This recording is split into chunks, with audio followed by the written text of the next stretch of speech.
Baik, Quran surah keempat ayat 101, paling kiri sebelah bawah. فَإِذَا ضَرَبْتُمْ فِي الْأَرْضِ فَلَيْسَ عَلَيْكُمْ جُنَاحٌ أَن تَقْصُرُوا مِنَ الصَّلَاةِ إِنْ خِفْتُمْ أَن يَفْتِنَكُمُ الَّذِينَ كَفَرُوا. Baik, jadi ada jama', ada qasar, ada jama' qasar, itu berbeza.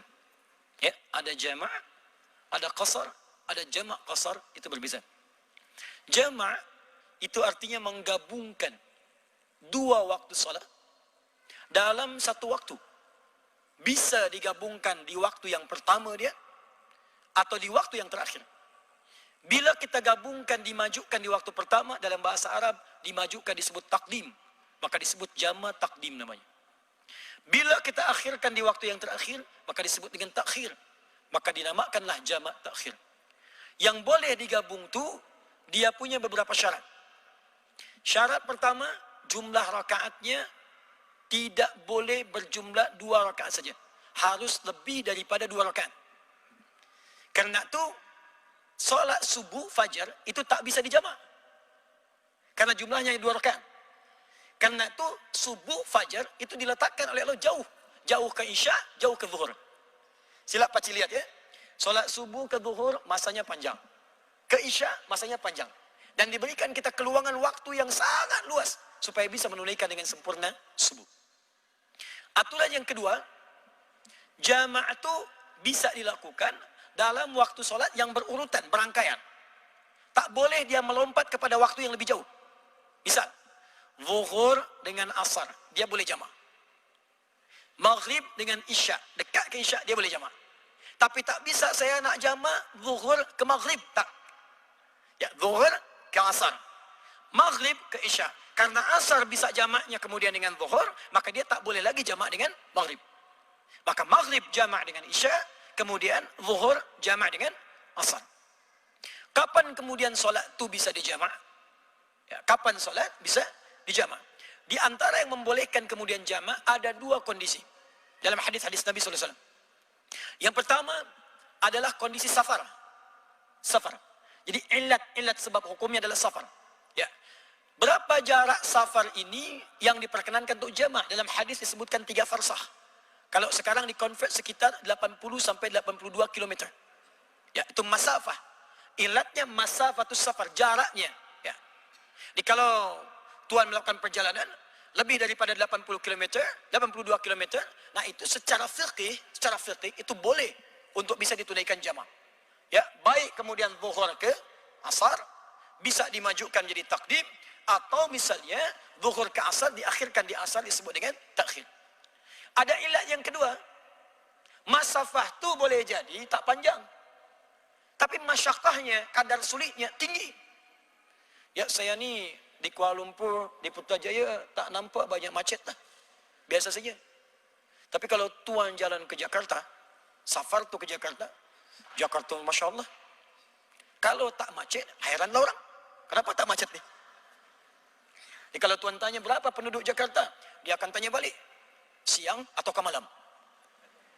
Kalau siang 20 juta, malam 10 juta saja. Tapi tak bisa menghindar dari macet. Saya ni tinggal di Bekasi, ke Jakarta tu hanya butuh 15 minit saja. Tak sampailah kemudian 40 kilo, tak ada. Tapi kalau sudah macet, bisa 3 jam, 4 jam. 3 jam, 4 jam. Ya. Tak terbayang, masyakkah namanya, kadar sulitnya tinggi. Saya dari Jakarta, nak ke Kuala Lumpur, mau ke Kuala Lumpur, terbang saja cuma butuh 2 jam. Saya berangkat kemudian dari zuhur, sampai ke sini belum asar. Itu masafah. Tapi kalau saya ingin tempuh dengan motorcycle dari Jakarta sampai Kuala Lumpur, masyakkahnya tinggi, berat luar biasa. Nah, itu yang kedua disebut dengan kadar masyakkah. Kadang-kadang memang tidak ada safar, tapi masyakkahnya tinggi. Karena itu pernah ada di zaman Nabi SAW dalam suasana yang tidak dalam safar, tapi orang-orang rajin ke masjid, tiba kemudian ada badai, hujan lebat datang. Ya, dimungkinkan tak bisa kembali ke masjid lagi, maka ada yang menjamak pada saat itu. Ada juga yang ilatnya, cukup dekat nih, tak sampai 80 kilo, tapi sulitnya perjalanan luar biasa. Ada penatnya, ada khawatir saat sampai waktu sholat sudah hilang, maka di situ boleh kemudian dia menjamak. Jadi ilatnya ada 2, satu masafah, jarak yang lebih dari 80 kilo, itu hanya jarak saja. Dari sini pakcik mau umrah, mau menunaikan haji, maka boleh kemudian jamak. Ada tempat, silakan jamak. Walaupun itu dilakukan di dalam pesawat, boleh. Boleh, sambil bertayamum. Kemudian yang kedua, saya perjalanan dekat saja. Tapi ada masa-masa sulit, ada masyakah yang bisa membuat waktu sholat saya hilang. Saya mau pergi ke Putrajaya, jaraknya dekat saja. Tapi ada kondisi-kondisi sulit, tiba kemudian macet, tiba kemudian sulit, pernah. Kalau saya tak lakukan sampai Putrajaya bisa maghrib saya, hilang asarnya. Maka di situ boleh kemudian untuk menunaikan jamaah. Yang ketiga, yang kedua ada qasar. Qasar itu artinya menyingkat sesuatu. Menjadikan bilangan sholat dipersingkat kemudian menjadi 2 rakaat saja, dibagi 2. Syarat qasar hanya boleh mengurangi yang bentuknya genap saja, bukan yang ganjil, gazal. Karena itu maghrib tak bisa diqasar. Ya karena tak ada sholat maghrib 3 rakaat, tak bisa dibagi 2. Tak ada sholat 1,5. Ruku langsung salam, bisa tak ada. Ya, zuhur boleh diqasar, jadi 2. Asar boleh diqasar, jadi 2. Isya boleh diqasar, jadi 2. Tapi yang sudah 2, tak boleh diqasar lagi. Awak ni mau pula lah qasar solat subuh besok lah. Insya Allah subuh saya mau qasar. Dari 2 jadi berapa? Ya 1 saya cukup. Tak. 2 sudah 2 saja. 3. Yang ketiga ada yang disebut dengan jamak qasar. Menggabungkan 2 waktu solat tadi dan bilangan rakaatnya itu dikurangi menjadi 2 saja. Kecuali bila isya digabungkan dengan maghrib, maka maghrib tetap 3, isyanya 2. Ya, kalau hendak dikosor. Maghrib tetap 3, karena maghrib tak bisa dibagi 2. Isyanya menjadi 2, karena dari 4 bisa dibagi 2. Paham sampai di sini? Kalau sudah dijamak dan dikosor, maka solat sunnah itu umumnya tak perlu dikerjakan lagi. Ya, apa hadisnya? Idza maridul abdu di Al-Bukhari, au safar, kutiba lahu mithla ma kana alaihi muqiman sahihan. Jika seorang hamba tu ada yang sakit atau dapat uzur dia, seperti perempuan-perempuan ni, maaf sekali, datang masa haidnya. Masa sucinya dia bisa solat. Bahkan solat sunnah dia kerjakan, baca Quran dia lakukan. Tiba kemudian, datanglah masa haidnya. Tak bisa dia solat lagi. Maka dalam keadaan tak solat itu, kutiba lahu mithla ma kana alaihi muqiman sahihan. Perempuan-perempuan tetap mendapatkan pahala dari amalan semasa sucinya.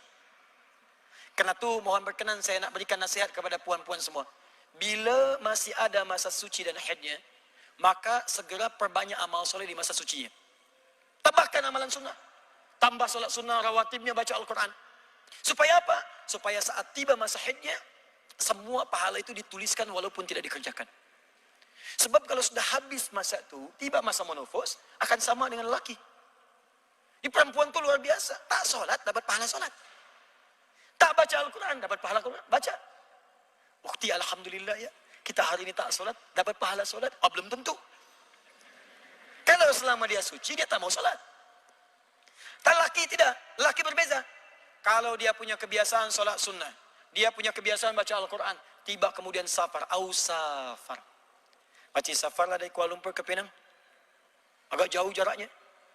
Tiba kemudian singgah di tempat untuk solat. Mau dijamak qasar. Zuhur dengan asar. Zuhur 2, asar 2. Terbiasa salat sunnah. Karena dia mau jamak dan qasar menjadikan 2, maka hadisnya berkata, tak perlulah tunaikan salat sunnah lagi. Bukan dilarang, kalau mau pun boleh, sila. Tapi tak perlu dikerjakan. Sebab kenapa? Yang wajib saja dikurangi. Kenapa pakcik tambah dengan yang sunnah? Jelas ya? Nah saat pakcik tak kerjakan salat sunnah, pahala sunnahnya tetap dituliskan. Dapat pahala. Pilih mana? Bekerja belum tentu dapat gaji, atau tak bekerja dapat gaji. Ya? Ini rumus banyak nih. Sama dengan puasa sunnah. Ada orang puasa Isnin Kamis. Tiba dia mau pindah ke puasa Daud. Daud itu kan puasa sehari, besoknya tidak. Isnin puasa, Selasa tak. Rabu puasa, Kamis tak. Ya kan? Di puasa Daud. Ingat, cuma puasa Daud. Di hadis tidak ada kemudian solat Daud misal.